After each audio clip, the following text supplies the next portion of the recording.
One of the things you say is that just a short quote from close to the end of your book. My problem began when I got home, and you describe this time when you're out at dinner, I think with family, and there might be, I think maybe one non-family person there. I forget exactly, but you're at dinner, and they're all talking about life, and then questions get pitched to you. Tell us about Afghanistan, um, and as I'm reading that, I'm bringing to that things I've heard from so many vets who say, I mean, insane situations where, they're in combat and then a week later they're at home. I mean, just crazy, crazy stuff. But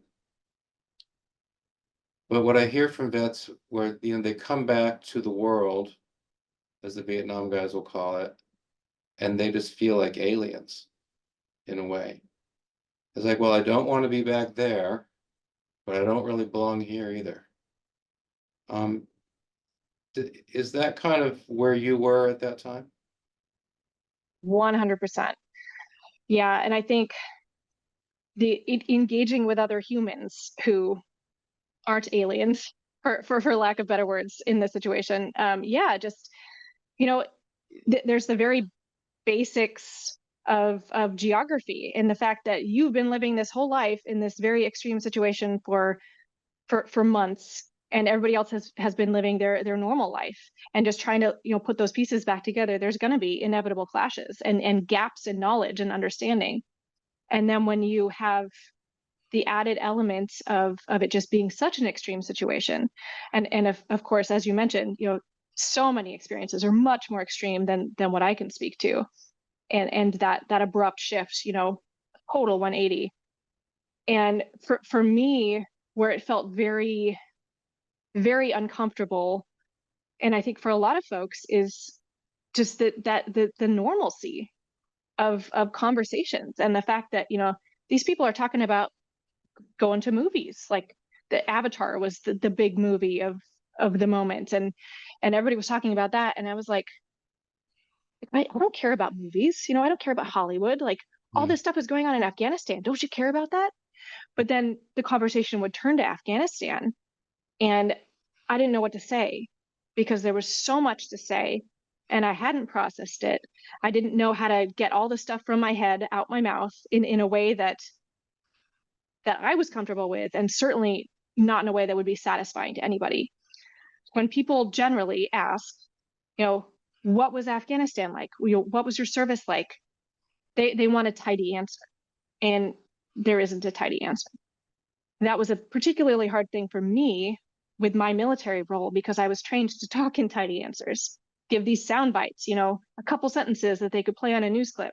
And there was nothing that I could put into that package when I was thinking about my experience. Someone asking that in a conversation, I just came out like, you know, all of these things that were spinning through my head, just word vomiting all over the table, and then seeing people's reactions to that, getting uncomfortable and getting confused, and wondering, why am I talking to this woman, and why did I ask that, and oh, how can I get myself out of this situation? Just added layers of confusion to me, and frustration, and guilt for not being able to participate in this discussion, and also feeling like, why am I having so much trouble with this, because I didn't have that combat experience.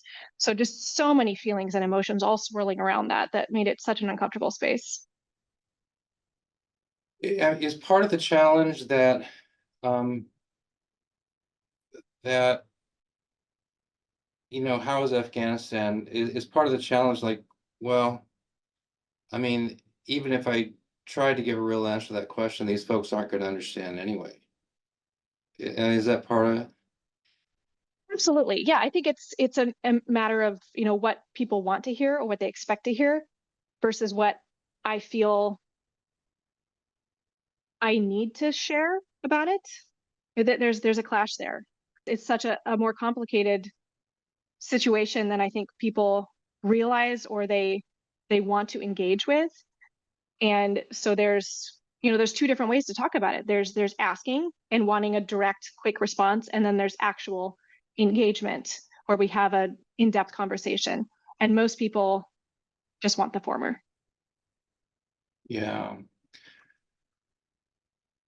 What is your response to thank you for your service? Not the overt, I imagine the overt response is thank you, but in your own mind, what is your response to that? I think that is a perfect question to follow what we were just discussing, because it's really representative of that. Again, well intentioned, and folks say that, I think, usually it as a genuine appreciation, but it's packed with so much more than just the lip service. And I want to have that engagement. I want to come back and say, do you know what you're thanking me for? Do you want to talk about it? I have a friend who's a poet, and he actually wrote a poem called "Thank You for Sending Me," and I think that's such a Mm.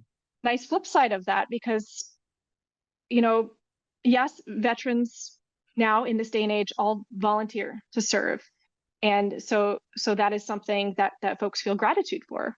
You're doing this so that it can be done, so that I don't have to, whatever the reasons are. But that really sweeps under the rug the entirety of that experience and what it means, and also the public's culpability in everything that happens in these conflicts. The fact that we are a democratic society, and people vote into leaders, vote in leaders, and give their political and economic support to the decisions that leadership makes that sends people to war zones. So it's all tied up in that, and thank you for your service just does not acknowledge, again, all the complications of that. And to me, it's a very closed off way of, again, asking the question and expecting a quick, tidy response, as opposed to engaging with the experience.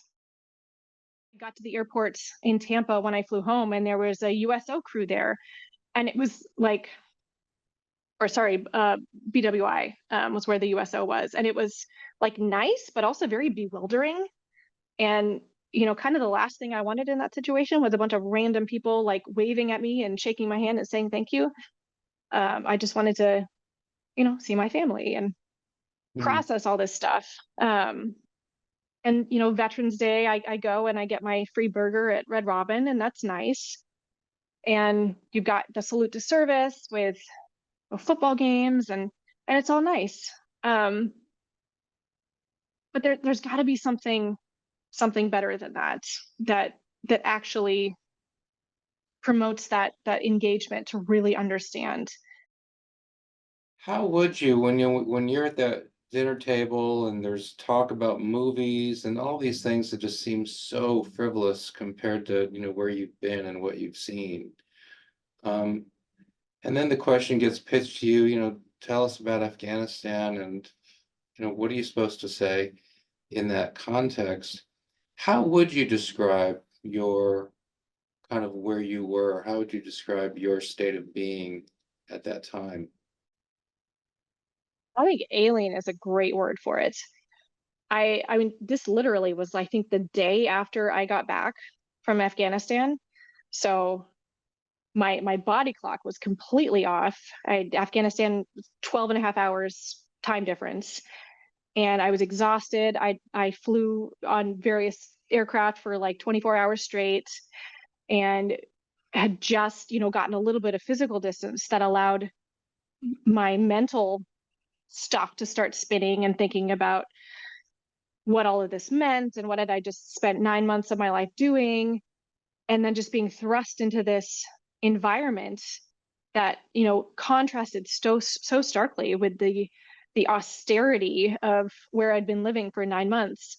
Even just like walking through the airport and having neon lights and all these smells of delicious food, and announcements and the radio playing, and all of this like sensory overload, and then not having my weapon, that had become such a comfort to me in a weird way, even though I kind of hated my weapons. Actually, I named my weapons as you read in the book. Annie, It and what was was the other one? Annie and Annie and Janie.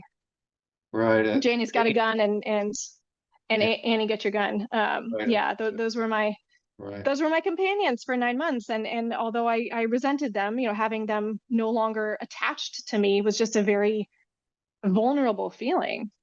So, being in this restaurant where, this was something that I had imagined from Afghanistan, like, oh, I'm so excited to just be out of this environment, to get rid of these weapons, to go, sit at a table in a nice restaurant and eat pizza, be with my family, maybe have a beer. Like all of these things were so appealing and part of this like mirage that kept me going at the end. And then I got in that environment and I just couldn't enjoy it because I like just everything about me was so unsettled that it made this, comfortable environment just seem not right in a lot of ways. And I didn't know how to deal with that. So I was like, sweating and just fidgeting and then I didn't know how to respond to the questions and I was exhausted. So yeah, just a huge convergence of things. Was it kind of a feeling, like, and maybe not just, when you're there at the table, but just as you're looking around, as you're walking through the airport, as you're in the store, as you're watching people carry on with their lives, as all this stuff in Afghanistan has been going on, is there just this feeling like you folks don't have a clue? You don't have a clue what's going on. Yeah, I mean, I felt kind of high and mighty in a lot of ways, like, and also just angry, high and mighty in the sense that like I've been living as part of this effort, this, greater than myself kind of thing. And you all have not been doing that. And you're going to movies and talking about the Olympics and current events that I haven't been engaged with because I've been in a war zone. And then just angry that like other people haven't been paying attention, haven't been spending all day, absorbing news about Afghanistan and don't want to sit down and talk with me for hours with this, half baked jumble that I'm spilling out of my mouth. Yeah, just a very, brain over here, physical body over here, emotions all over the place.